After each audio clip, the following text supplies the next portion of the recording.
Yann Kelly et Innocent, vous êtes toujours à l'écoute du 92.9 CFUT. C'est notre rendez-vous à chaque mardi à cette heure-ci. On rencontre dans nos studios Karil Change du Gym du Sud. Bonjour Karil. Salut.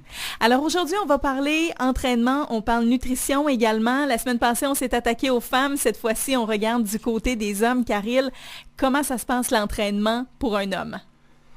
Bien, souvent, les gars, ils vont au gym parce qu'ils veulent des muscles. Fait que c'est une bonne chose, mais des fois, il faudrait qu'ils comprennent un peu tout ce qu'il y a en arrière de ça, comment développer les muscles de façon harmonieuse aussi. Parce que pour les hommes et pour les femmes, mais là, aujourd'hui, on va parler des hommes, il y a des bénéfices aussi à aller s'entraîner. C'est pas juste pour avoir un beau corps. Exact. Les bénéfices, c'est sûr, ils s'entrecoupent avec les bénéfices pour les femmes.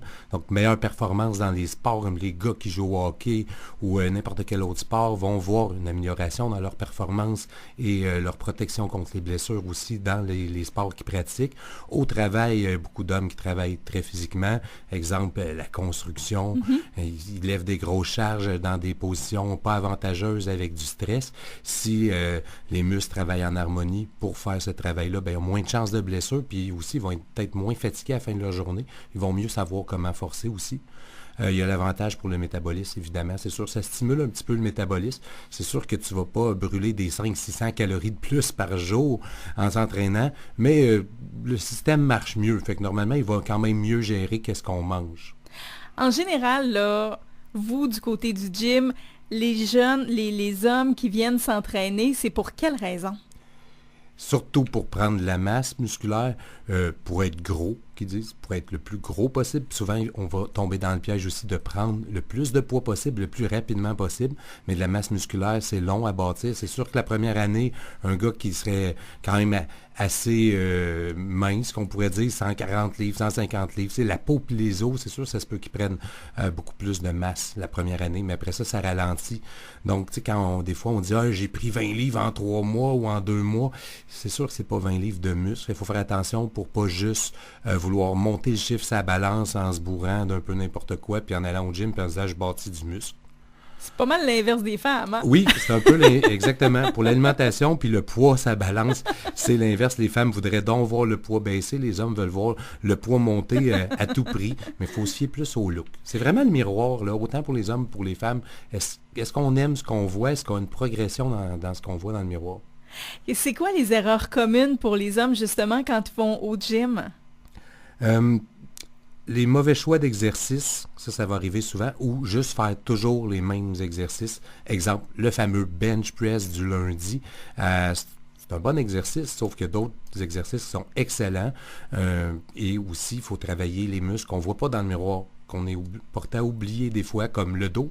Si on fait tout le temps, exemple, des pecs, on travaille beaucoup le devant des épaules, on travaille beaucoup les pectoraux, ça va ramener les épaules en avant à longue. Ça peut contribuer au fameux look un peu orang-outan qu'on ne veut pas avoir dans le gym. Fait que travailler beaucoup le dos va protéger contre les blessures à l'épaule, va permettre aussi à moyen terme même de bencher plus lourd. Fait qu'un gars que son objectif, c'est bencher son fameux 2 plates ou plus, en travaillant son dos, il va pouvoir l'atteindre plus rapidement et plus sainement aussi. Puis en ayant un meilleur look. Il ne faut pas mettre de côté les jambes. Souvent, les femmes veulent travailler majoritairement le bas du corps et les hommes vont être portés à skipper la fameuse journée de jambes, pas la faire, passer par-dessus ou faire juste 2-3 exercices très faciles pour les jambes, puis sauter les exercices les plus payants comme le squat, le deadlift à jambes semi-tendues, qui vont travailler la chaîne qu'on appelle postérieure, les muscles qui sont en arrière, qu'on ne voit pas dans le miroir, mais qui travaillent très fort à garder notre posture droite puis à nous permettre d'être en équilibre. Est-ce que c'est vrai qu'on doit toujours faire aussi un entraînement inverse de celui qu'on fait? Par exemple, si on fait, écoute, je connais pas les muscles, mais si on fait le biceps, on doit faire le dessous du bras aussi. On doit toujours aller chercher les deux côtés. Oui.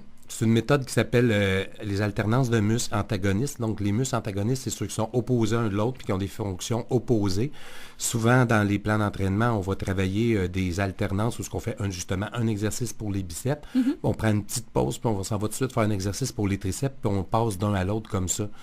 C'est pas la seule façon de travailler, mais c'est une des meilleures pour plusieurs raisons qu'on pourra aussi revenir plus en profondeur sur les différentes méthodes d'entraînement. Mais pour répondre à ta question, oui, qu'est-ce qui est très important, c'est de créer une balance structurelle où ce que tous les muscles sont développés de façon équilibrée, parce que dans le fond, l'être humain, on est comme une chaîne, on n'est jamais plus fort que notre maillon le plus faible.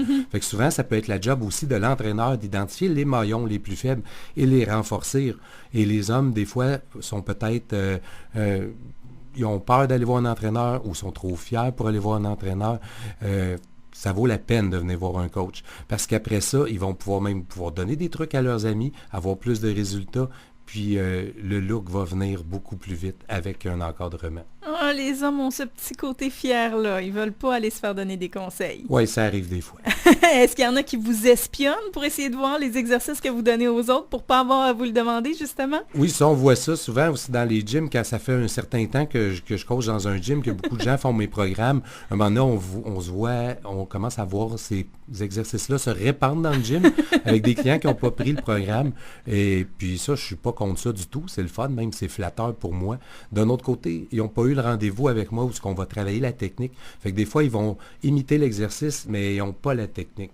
Donc, faut mettre notre fierté de côté, messieurs, et aller voir un entraîneur, du moins les premières fois, pour vraiment apprendre le fonctionnement. Parce que c'est vrai aussi, juste regarder le petit explicatif là, sur la machine, ça veut pas tout dire non plus. Là. On comprend pas nécessairement les espèces de petits dessins, là, comment les forcer, comment forcer comme il faut. C'est pas toujours évident, ça c'est sûr et certain. On parlait aussi que l'alimentation, c'était très important aussi. Oui, on me demande souvent, je commence à m'entraîner, je ne veux pas suivre un plan alimentaire, mais qu'est-ce que je devrais faire pour améliorer mes résultats? Bien, je dirais commencer par couper un peu les cochonneries, essayer de cleaner, manger un petit peu mieux, parce que des fois, après une grosse pizza, le gym, ça se peut qu'on n'a pas le goût de faire des jambes, justement, après ça. Fait que manger un peu mieux, augmenter un petit peu les protéines, surtout les protéines animales. J'ai rien contre le végétarisme, mais les protéines animales, souvent, sont celles qui vont être les plus aptes à bâtir de la masse musculaire le plus rapidement et le plus facilement possible. Fait que si vous n'êtes pas végétarien ou végétalien, gênez-vous pas, augmentez votre consommation de protéines animales, sinon juste augmenter les protéines, les bonnes protéines de qualité. Donc, ça amène à la fameuse question, le shake. On avait parlé du lait au chocolat une fois. Est-ce que le shake de protéines de petit lait, c'est bon pour tout le monde à prendre après l'entraînement? Est-ce que c'est un produit boostant? Non, c'est fait à partir du petit lait, qui est une partie du lait de la vache. C'est que dans le fond, dans un verre de lait, il y a 80% de la protéine qui est de la caséine. C'est une protéine qui est assimilée très lentement puis qui est souvent inflammatoire et problématique dans le corps humain. C'est pas la meilleure source. Fait que le petit lait, c'est juste l'autre 20%. Le lactose a été enlevé en grande partie ou en totalité. Donc, il n'y a pas de sucre. Il n'y a presque pas de gras non plus. Tout ce qu'on ne voulait pas avoir dans le produit laitier a été enlevé. Fait qu'on a un produit laitier qui est épuré, une belle source de protéines qui est assimilée très rapidement. Fait après l'entraînement, en plus de souvent pas avoir le temps ou la faim de manger, exemple une poitrine de poulet, bien, avec le shake, on va l'assimiler aussi plus rapidement pour pouvoir aller tout de suite en processus de récupération où les muscles vont pouvoir commencer à se reconstruire. Et ça, les gens, s'ils viennent vous voir au Gym du Sud, est-ce qu'ils ont l'occasion d'acheter les formats de protéines? En vendez-vous? Est-ce qu'ils peuvent acheter des shakes qui sont déjà faits également? Oui, on a les deux. Pour ces achats-là, par contre, il faut se présenter sur les heures dites d'accueil, les heures que la porte est débarrée, qu'on a un employé à l'accueil. On peut acheter différents pots de protéines. En fait, c'est les mêmes que chez Popeye, c'est les mêmes prix aussi. On est en partenariat avec eux.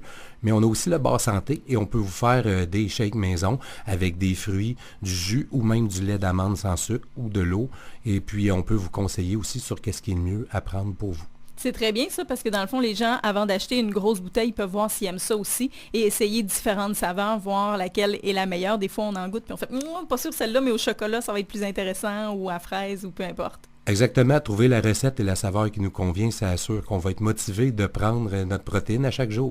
Bien, je vous remercie beaucoup, Caril. On se revoit la semaine prochaine. Merci, à la semaine prochaine. Bye bye.